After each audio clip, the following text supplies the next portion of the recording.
Here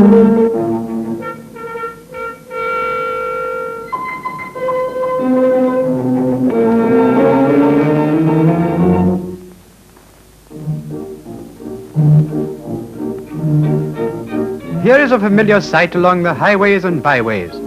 The Austin 7 on tour. But all 7 users are not so carefree.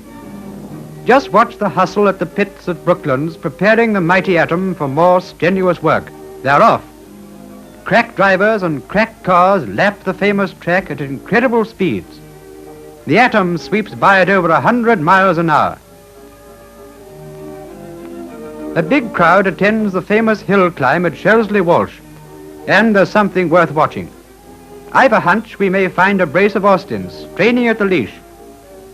What did I tell you? Watch number 6 and 7 as they rapidly corner on this steep gradient.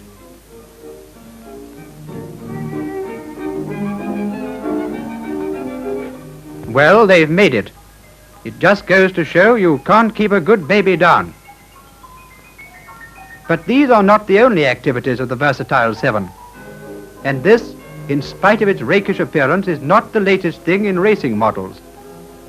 Rural Kent is a long way from the home of the Speed Kings, and Bits is the property of a Dartford farmer who built this baby tractor and cultivator himself.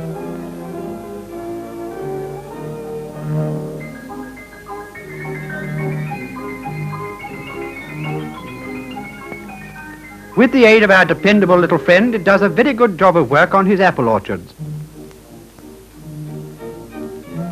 Look at these powerful claws tearing up the soil.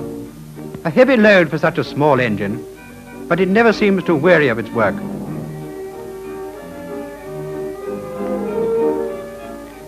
This shining monster is something more than an ordinary motorcycle. George Brough, who was responsible for its design, had a bright idea when he fitted a 7 engine as the power unit.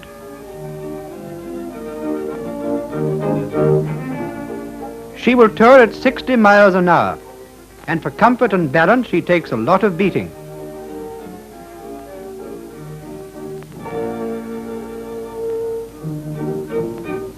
Notice the double wheel at the back. What a break for the girlfriend when you take her out pillion riding.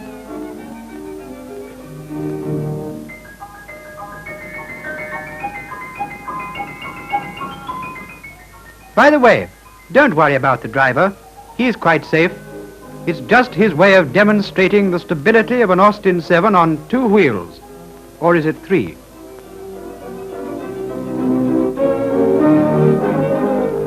What will he do when he comes to the traffic lights?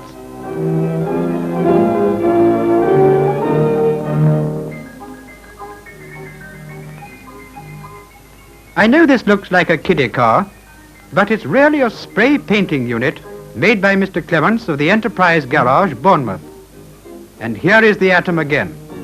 What a compact and workmanlike job the 7 engine makes in this unusual application, helping to revive the good looks of your car.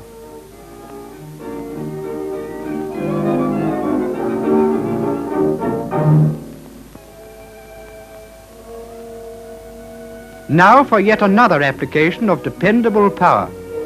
The owner of this neat little craft very sensibly decided to fit a 7 engine. And as you see, he's having a grand time putting his boat through its paces. She's responding very nicely, too.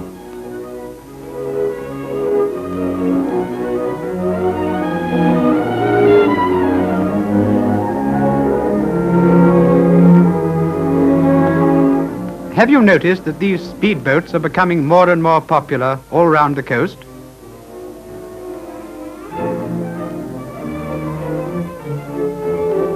Well, here we are for our next variety turn.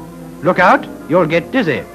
You see, even the railways rely on the Atom, and the mobile crane can carry a 1-ton load with ease, although it does require some skillful manipulation on the part of the driver.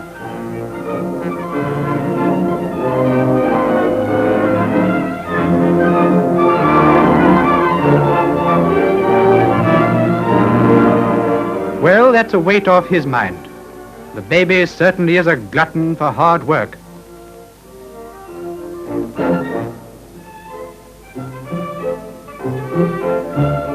Now, what is this?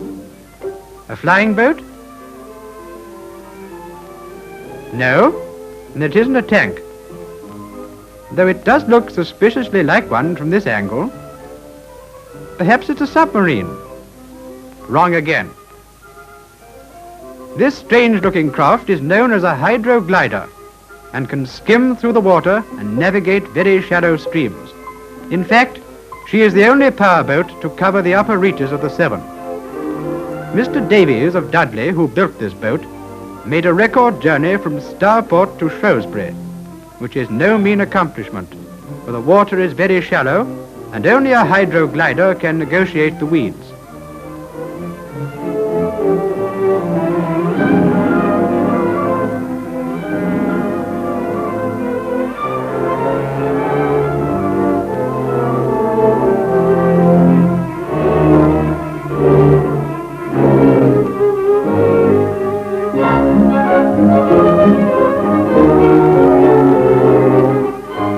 How well the atom plays its part. It takes some power to push any sort of boat through weed-infested waters, let alone to mount strong rapids, and thus the Austin 7 engine helps to open up new possibilities in navigation. Let us leave them forging up the Severn. What is this coming round the bend? The Cheltenham Flyer on a record run, or only the 845? But where's the engine? Anyhow, we shall know at the next stop.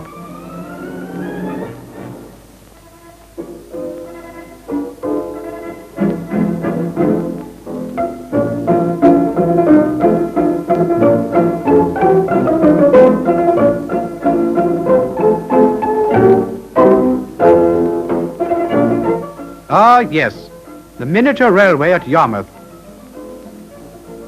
The booking office clerk has to issue tickets very quickly to keep up with this eager crowd of passengers.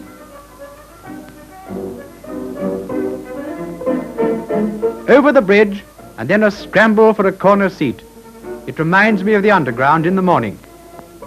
Well, we're ready to go. And there is an engine. You've guessed, it is a 7 again. The signal is set, the guard waves his flag, and off we go on another run with the Atom pulling a record load.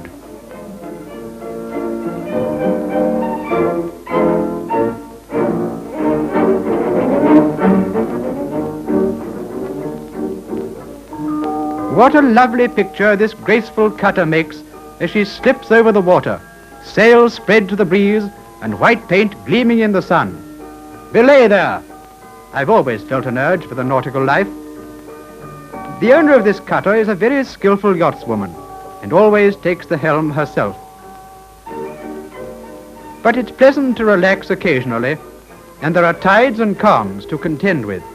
So she had a 7 engine fitted as an auxiliary. When the sails are furled, the engine power keeps the cutter moving very smoothly through the water. Nice going. You know, I'm really filled with admiration at this amphibious quality in the Atom.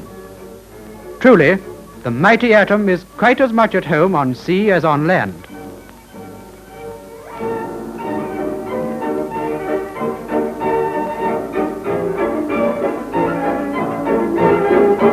But let us get back to terra firma before we begin to feel the effects. So we are now at the end of our voyage of discovery, to find the Atom busy at its everyday task.